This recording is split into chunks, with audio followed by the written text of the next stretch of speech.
akan pamit. Ya, oke gas, tambah 2 torang gas.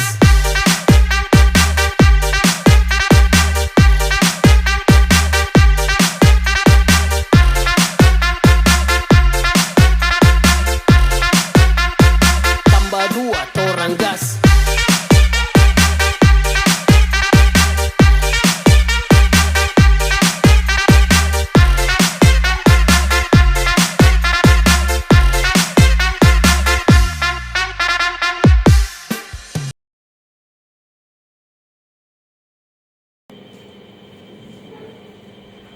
Assalamualaikum warahmatullahi wabarakatuh. Waalaikumsalam warahmatullahi wabarakatuh. Gimana kabarnya anak-anak? Alhamdulillah baik Pak. Alhamdulillah baik. Sebelum melakukan pembelajaran hari ini, alangkah baiknya kita berdoa terlebih dahulu untuk ketua kelas bisa memimpinnya. Ya Pak, jadi kita teman kita berdoa doa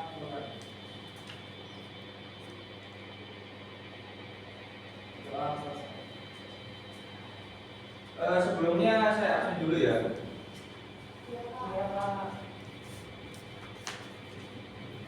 Mbak Cynthia Anissa, Saya hadir Pak. Mbak Lisa Kusuma, Hadir. Mbak Imadita, Hadir Pak. Mbak Arvenia, Hadir Pak. Mbak Eva, Hadir Pak. Mbak Devi, Hadir Pak. Mas Khairul Anam, hadir Pak. dan Mbak Siska. Hadir Pak. Alhamdulillah. Ada yang belum disebut? Nah, kemarin kan Bapak sudah menjelaskan di pertemuan sebelumnya bahwasanya kalian sudah mempelajari tentang definisi teks negosiasi, struktur teks negosiasi, dan unsur kebahasaan dari teks negosiasi. Bapak mau mereview, apakah kalian masih ingat atau sudah lupa? Apa pengertian dari teks negosiasi? Saya Pak. Ya Mbak Lisa. Teks negosiasi adalah teks yang berisi dialog antar penjual dan pembeli yang isinya tentang negosiasi membeli barang. Ada tambahan lain atau teman-teman bisa memberikan jawaban yang lain?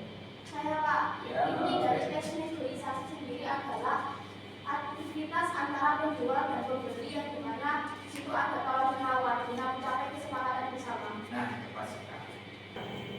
Jadi pengertian dari teks negosiasi adalah untuk mencapai kesepakatan bersama dan saling menguntungkan.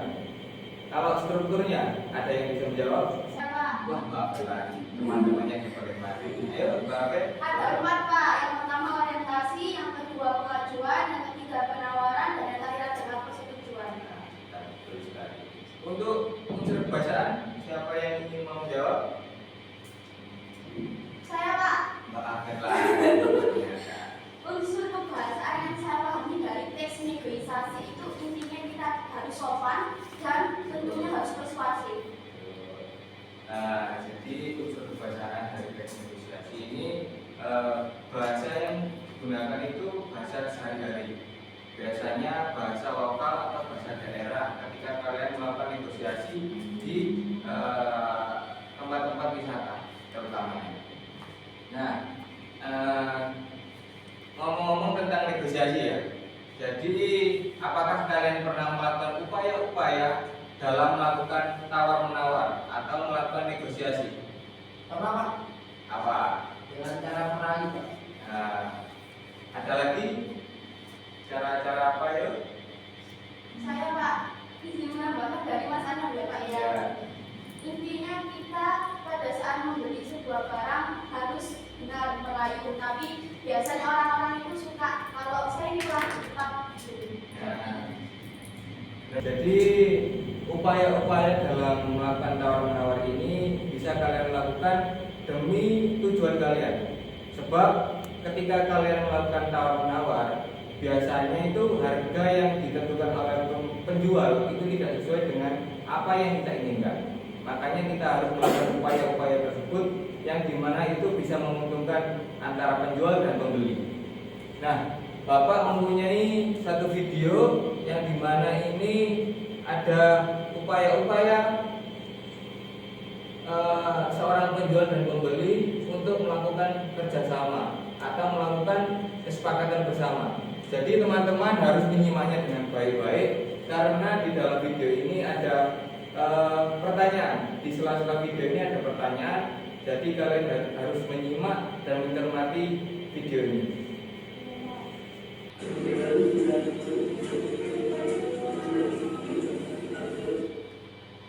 Nah, ada pertanyaan, ada yang bisa menjawab? Saya Pak, orientasi. Jadi pertanyaannya adalah seperti yang sudah kalian amati, sepenggal video yang ditayangkan, hal tersebut termasuk menggambarkan struktur teks negosiasi bagian apa? Bagian orientasi. Kita lihat apakah jawaban dari Malaysia itu benar.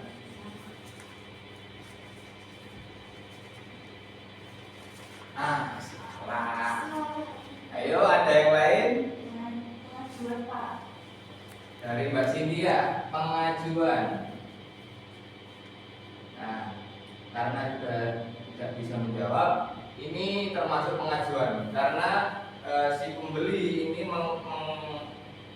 mengajukan keinginannya yaitu untuk membeli cabai. Jadi pengajuan, Pak, harganya cabainya berapa? Jadi itu termasuk pengajuan. Lanjut.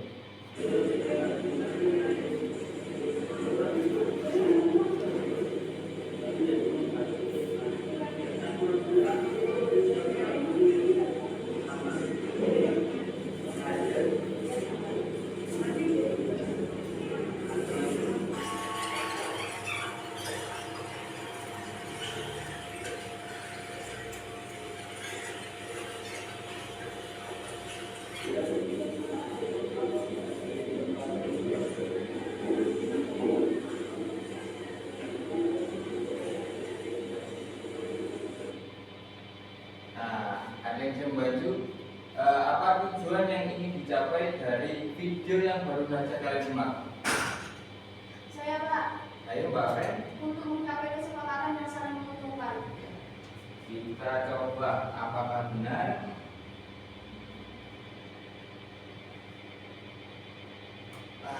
Salah Mbak Ren. Jadi tujuan dari video ini atau transaksi antara penjual dan pembeli itu bisa dikatakan untuk saling menguntungkan. Jadi tidak ada kerugian antara penjual dan pembeli, sama-sama untung dan tidak ada yang keberatan. Jadi kalian kemarin kan sudah melakukan pembelajaran yaitu orientasi, pengajuan, penawaran dan persetujuan. Kali ini kalian belajar tentang yaitu bernama role playing. Role playing itu apa? Bermain peran. Jadi kalian bermain peran dengan menggunakan teks negosiasi. Dan jangan khawatir, teks negosiasinya sudah saya siapkan. Nanti Bapak akan bagi kalian menjadi dua kelompok. Kelompok kanan ini kelompok 1 dan yang kiri adalah kelompok 2. Bapak mempunyai sesuatu yaitu namanya nego box atau box negosiasi. Nanti setiap perwakilan kelompok akan mengambil salah satu gambar yang ada di sini dan di dalam gambar ini ada scan atau barcode. Nanti kalian scan langsung muncul teks negosiasinya. Ayo perwakilan kelompok.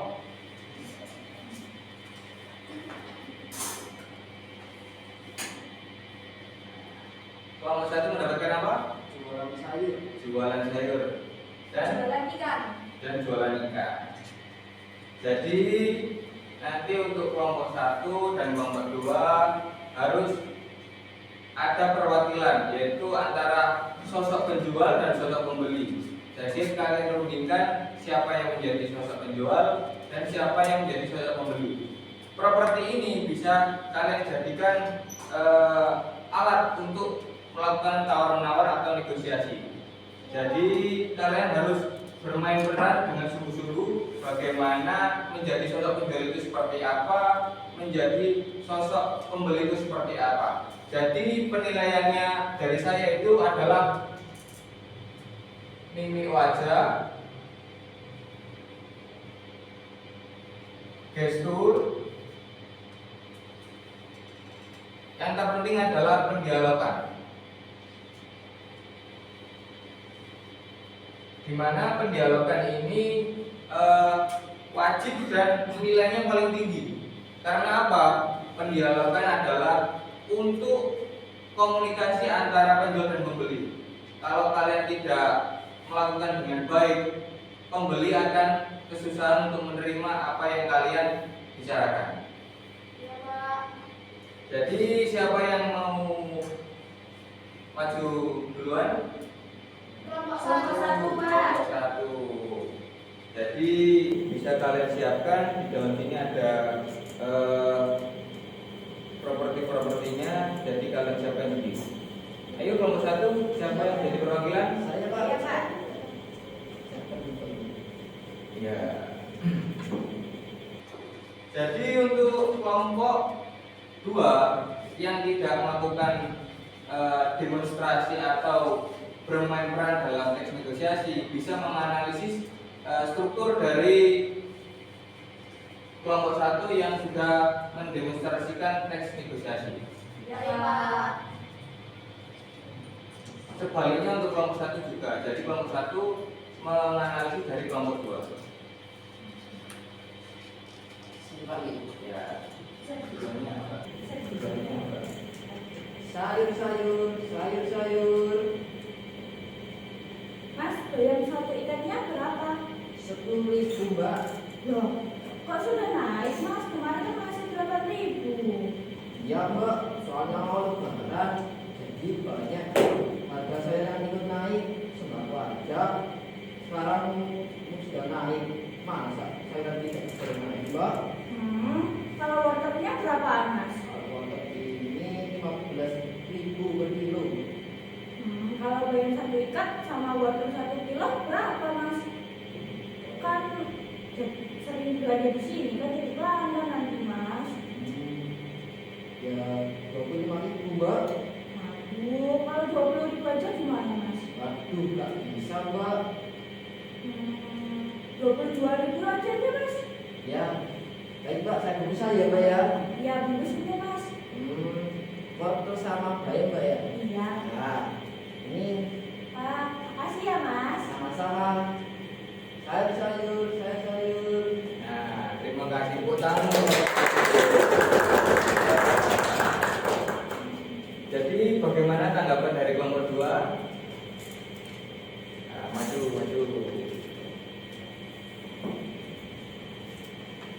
Baik, dari kelompok 1 ini strukturnya sudah sesuai dengan teks negosiasi. Untuk yang pertama, bagian orientasi, di mana pembeli menanyakan, Mas, bayar satu ikat berapa? Kemudian penjualnya menjawab, 10.000 Mbak. Kemudian struktur yang kedua, yakni pengajuan. Pembeli mengatakan, waduh, kok sudah naik, kemarin aja masih 8.000 loh. Penjual menanggapi, iya Mbak, soalnya mau lebaran, jadi bahan harga sayuran yang ikut naik. Sembako aja sekarang semua sudah naik, Pak. Masa sayuran tidak boleh naik harganya? Dan ditanggapi pembeli, kalau wortel harganya berapa, Mas? 15.000 per kilogram. Mas lanjut, terus pembeli menawar, kalian 2 ikat sama wortel setengah kilogram 20.000 ya, Mas? Kan sudah langganan tiap hari. Masa tidak dapat potongan sih? Penjual menjawab, waduh maaf untuk harga segitu kayaknya belum bisa, saya turunin dikit ya, bayar 25.000 aja. Lalu pembeli menjawab, segitu aja dulu Mas, 20.000 saja. Untuk bagian persetujuannya, penjual, ini aja deh Bu, tambahin aja lagi 2.000, nanti saya langsung bungkuskan. Pembeli, iya deh Bang kalau gitu, jadi semuanya 22.000 ya, bungkuskan ya Mas, penjual baik Bu. Jadi sudah sesuai Pak. Alhamdulillah. Jadi menurut pandangan saya ketika kelompok 1 memberikan demonstrasi atau bermain peran menggunakan metode role playing, menggunakan teks negosiasi, itu sudah cukup baik. Cuma kurang dalam melakukan pendialogan itu kurang jelas. Terlalu volumenya terlalu rendah, jadi penonton itu tidak semuanya kedengaran. Untuk intonasi dan lainnya itu sudah cukup baik. Jadi melakukan teks negosiasi juga seperti itu. Harus ada kesepakatan bersama, tidak ada yang saling dirugikan. Jadi saling menguntungkan dan sama-sama suka. Untuk nomor 2 bisa kembali. Terima kasih.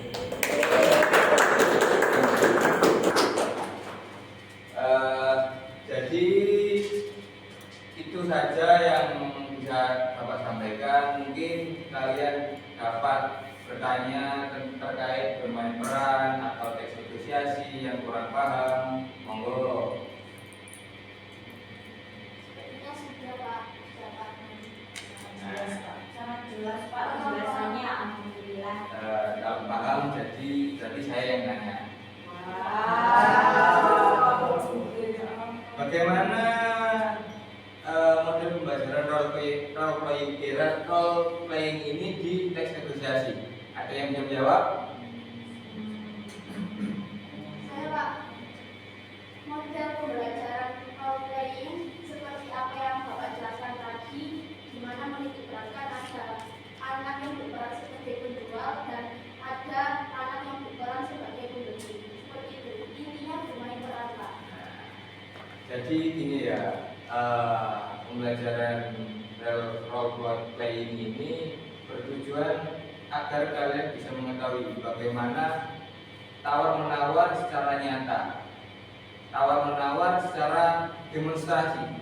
Jadi kalian itu bisa membayangkan bagaimana ketika kalian melakukan negosiasi dengan penjual. Jadi tidak ada kecanggungan atau ketakutan. Biasanya ketakutan yang ada di pembeli itu, aduh, saya takut mau menawar, takutnya penjualnya sakit hati atau gimana. Jadi kita itu harus benar-benar yakin kalau kita tidak seret dengan harganya, kita boleh menawar. Tetapi kita harus tahu tempat. Kalau di mall ya jangan ditawar karena harganya sudah pasti dan tidak bisa diubah. Apalagi di Indomaret, jadi nggak bisa ditawar. Kalian itu harus benar-benar tahu situasi di pasar atau di pedagang kaki lima dan sebagainya. Jadi itu saja yang Bapak bisa sampaikan. Kurang lebihnya Bapak minta maaf atau tutur kata atau perilaku Bapak yang kurang berkenan dari kalian. Bapak minta maaf seikhlas-ikhlasnya. Semoga pembelajaran hari ini bisa mendapatkan ilmu yang bermanfaat dan barokah untuk kalian. Semoga pembelajaran hari ini bisa dapat kalian terapkan di kehidupan sehari-hari. Akhirul kalam, wassalamualaikum warahmatullahi wabarakatuh.